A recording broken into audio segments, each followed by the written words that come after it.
Le rapport de Benjamin Stora est sans doute la cause de cette initiative qui montre que les adversaires ont un QI assez faible. Donc c'est plutôt des imbéciles qui ont fait ça, je pense. C'est une bonne occasion pour nous de se rappeler qu'il y a une demande qui a été faite à la RATP et au ministère des Transports de débaptiser la station Gallieni et de la baptiser Josette et Maurice Audin.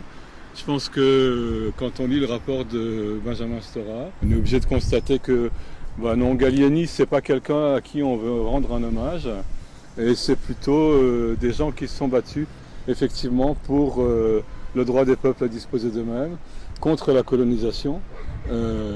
Par exemple, mes parents, Josette et Maurice Audin, plutôt que Gallieni, qui est quand même un des bouchers de la colonisation. La demande a été faite déjà il y a un petit moment. Elle est toujours à l'étude, on n'a pas de nouvelles. Je pense que les gens qui étudient ça ont eu tout le temps, grâce au Covid, de travailler là-dessus et qu'on pourrait aboutir maintenant à une station Josette et Maurice Audin à la place de la station Gallieni.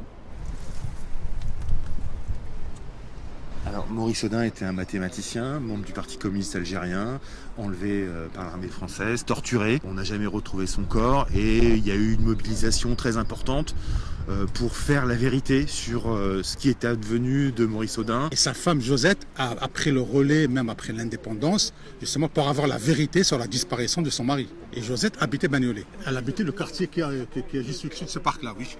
Quartier de la Divise. Et Macron lui a rendu visite justement avant sa mort dans son appartement à Bagnolet pour présenter à l'époque les excuses de la France et reconnaître ce qu'a fait l'armée française à l'époque. À Bagnolet, nous avons un lien particulier avec l'histoire de l'Algérie puisque la municipalité de l'époque, conduite par Jacqueline Chenavel, s'était beaucoup mobilisée pour la paix en Algérie, pour l'indépendance du peuple algérien. Bagnolet, c'est surtout ce fameux couscous qui a été fait par la mairie de Bagnolet en juillet 62, juste quelques jours après l'indépendance, où ils ont rassemblé 800 personnes pour faire le couscous de l'indépendance. Et c'est les femmes algériennes qui ont fait ce couscous. C'est ça, Bagnolet, qu'on connaît et qui est dans nos mémoires aujourd'hui. À quoi est utile cette mémoire et cette histoire ? Elle doit servir à rapprocher les deux peuples, le peuple français et le peuple algérien déjà, qu'on apaise les choses et qu'on revienne, qu'on laisse les historiens travailler d'abord. C'est aux historiens de travailler, les historiens en Algérie, les historiens en France, et qu'on revienne à des rapports normaux sur